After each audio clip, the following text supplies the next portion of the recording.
For thousands of years, humans have had a silent, profound partnership with the green world. We haven't just lived alongside plants, we've learned from them. We've observed how a river valley teems with life, protected by mountains and nourished by water, and we've asked ourselves, can we design our homes to feel the same way? This ancient observation is the very root of Feng Shui, and at the heart of this practice, both then and now, are plants. Welcome, everyone. Today, we're not just talking about where to put a plant for good luck, we're going on a journey. We'll uncover why the ancients held certain plants sacred, how you can use those principles without being chained to them, and ultimately how to become the architect of your own energy using the living, breathing art of plants. Act 1. The Roots, Feng Shui, and Plants in History. To understand how to use Feng Shui today, we have to step back in time.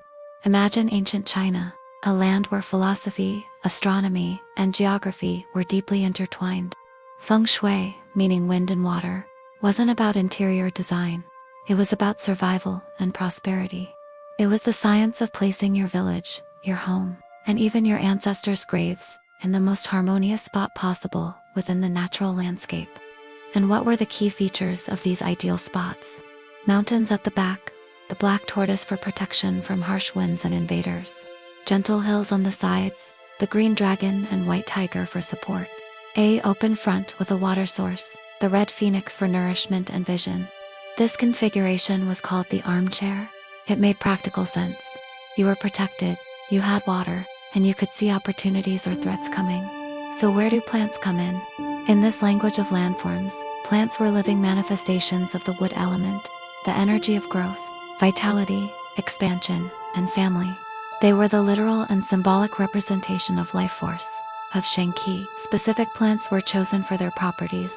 Bamboo, its hollow stem, was seen as a channel for positive energy to flow through. Its resilience and ability to bend without breaking made it a symbol of integrity and longevity. Pine trees, evergreen and hardy, they symbolized endurance and unwavering strength, often planted for protection. Peach trees, believed to ward off evil spirits, with wood used for protective talismans. Flowering plants like orchids represented refinement, beauty, and fertility.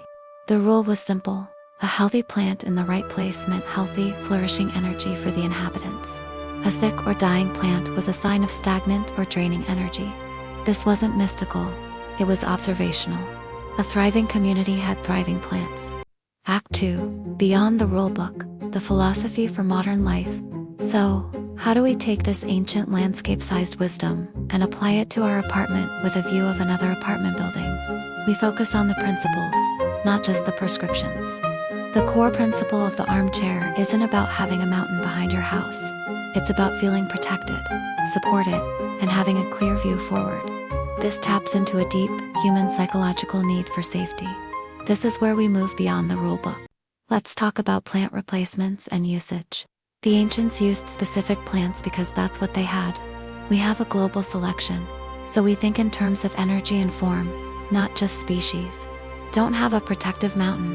A tall, upright snake plant or ZZ plant behind your sofa can act as your symbolic black tortoise, creating a sense of security and support at your back. No supportive hills on your sides. A bushy fiddle leaf, fig, or a grouping of plants on a side table can represent your green dragon, offering that supportive energy. No open view with water. Place a plant with broad, welcoming leaves like a peace lily near your entrance. You can even add a small water feature or a mirror, representing the water element to symbolically expand the space and invite energy in. The modern rule is, what does this plant's shape, size, and feeling represent to me? Is it a protective spike, a soft flowing vine, a strong upward reaching trunk? You are using the plant as a symbolic tool to create the armchair feeling in your own space. Have you ever walked into a room and just felt instantly better, lighter, more peaceful, more alive? Chances are, that room had thriving plants. But what if I told you that where you place those plants is just as important as the care you give them? Today, we're diving deep into the ancient art of Feng Shui and merging it with the very real, human psychology of plant care. We're talking abundance, prosperity, stress relief, and how to create a home that's not only beautiful, but vibrating with positive, protected energy. Whether you're a seasoned plant parent or just curious about where to put that first succulent, this podcast for you. So, grab your favorite tea, get comfortable, and let's grow together. First, let's talk about the why. Why does this pairing work so powerfully? It's because Feng Shui isn't about superstition. It's about intention and energy flow, or qi. A healthy plant is a powerhouse of vibrant, living qi. It's actively converting negative energy into positive through the simple, miraculous process of photosynthesis. So, the number one rule of Feng Shui with plants is, a healthy plant is a happy plant, and a happy plant brings the best energy. A sick or dying plant does the opposite. It stagnates energy. So, by aligning a plant's needs, light, water, humidity with Feng Shui's intentions, prosperity, love, career, you create a powerful synergy. You're not fighting nature, you're working with it. Think of it this way. You wouldn't put a sun-loving cactus in a dark bathroom and expect it to thrive and radiate good energy, and its struggle would subtly affect the room's vibe. By placing it in a sunny south-facing window, you meet its needs, allowing it to become a strong protective guardian of your space. That's the perfect fusion of function and spirituality. Plants are living beings. Connecting with them transforms care from a chore into a ritual. Talk to them as you water them. Tell them they're doing a great job. Thank them for cleaning your air and beautifying your space. Your breath, which contains carbon dioxide, and your positive words literally feed them. Observe them, don't just glance. Really look. Notice a new leaf unfurling. Celebrate it. See a slight droop. Investigate. This mindful observation is a form of active meditation. Touch them, gently brushing your fingers over the leaves of a plant like a prayer plant or a peace lily can help you sense their vitality. You'll learn their normal texture and notice when something is off. When you connect, you start to sense their needs intuitively. You'll just know when it's time for water or when they need a turn towards the light. Your plant is communicating with you all the time. Here's how to listen. Signs of a happy plant: vibrant, firm leaves, consistent new growth, standing tall and perky. Signs you're loving it wrong, the big three: too much water, overwatering. This is the number one plant killer. Signs include yellowing leaves, especially lower ones, soft, mushy stems, a sure sign of root rot. The soil constantly feels wet and may have a musty smell. Solution: let it dry out. Ensure your pot has drainage holes. Check the soil with your finger before watering. Too little water, during crispy brown leaf tips and edges, drooping or wilting that doesn't perk up after watering. Soil is pulling away from the edges of the pot. Solution: give it a thorough drink. For severely dry plants, try bottom watering by placing the pot in a tray of water. Nutrient deficiency: pale leaves or slow growth can often mean the plant has used up the nutrients in its soil. Solution: feed it. Use a balanced organic liquid fertilizer during its growing season, spring and summer. Remember, plants have cycles, they rest in fall and winter. Part 4. The Practical and Spiritual Guide, Plant by Plant Placement. Alright, let's get practical. Here are some of the most common household plants, and how to place them for both their health and your spiritual goals. 1. The snake plant, Sansevieria, the protector. Feng Shui properties: incredibly powerful for purifying air and protecting against negative energy. Promotes resilience and endurance. Plant needs: thrives on neglect, low to bright indirect light. Let soil dry completely between waterings. Pet safe. Yes, non-toxic to cats and dogs. Where to place it?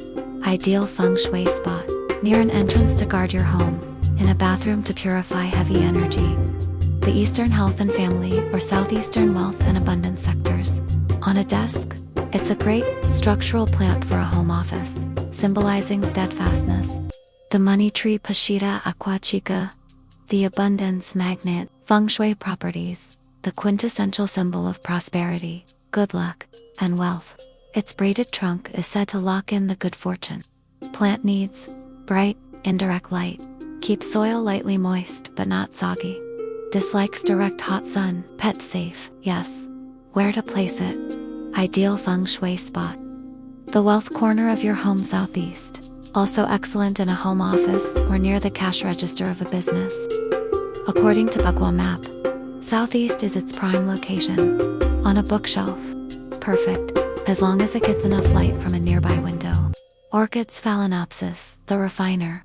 Feng Shui properties: represents refinement, luxury, beauty, and fertility. They are also known to dissolve feelings of irritation and bring peaceful, gentle energy. Plant needs: bright, indirect light. East-facing windows are perfect. Water by soaking once a week and letting it drain completely. Pet safe. Yes. Most common orchids Phalaenopsis are non-toxic. Where to place it? Ideal feng shui spot: bedrooms to promote calm and romance, studies to encourage elegant thinking, or any space where you want to add a touch of graceful beauty. According to Bagua Map, the southwest love and relationships are west creativity and children. ZZ plant, Zamioculcas, Zamiofolia, the steady growth. Feng shui properties: symbolizes steady growth and prosperity.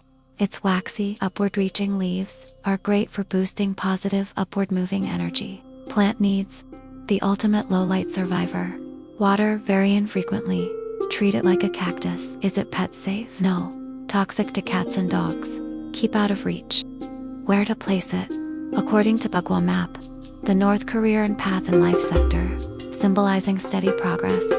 Spider plant, Chlorophytum camosum, the air purifier. Feng shui properties: excellent for cleansing the air of toxins, literally and energetically. Its pups symbolize fertility and new beginnings. Plant needs: bright, indirect light. Water when the top inch of soil is dry. Pet safe. Yes. Where to place it? Ideal feng shui spot: kitchens to purify air from cooking, or hanging in an east-facing window for the morning light. Its trailing nature makes it great for high shelves. Special spotlight: cacti and bonsai. These plants have a unique energy and are often misunderstood. Cacti, for example, bunny ears cactus, Christmas cactus. Feng shui properties: their protective spines are excellent for deflecting negative energy, sharp objects, or bad luck from outside, for example, placing them on a windowsill facing a street. However, their defensive energy can be too harsh for intimate spaces. Plant needs: most are non-toxic, but obviously, the spines are a physical hazard. Placement: outdoor gardens, external windowsills, or offices for protective, focused energy. Avoid where you want soft, welcoming bonsai. Feng shui properties: this is complex. Bonsai represents patience, dedication, and the beauty of miniaturization.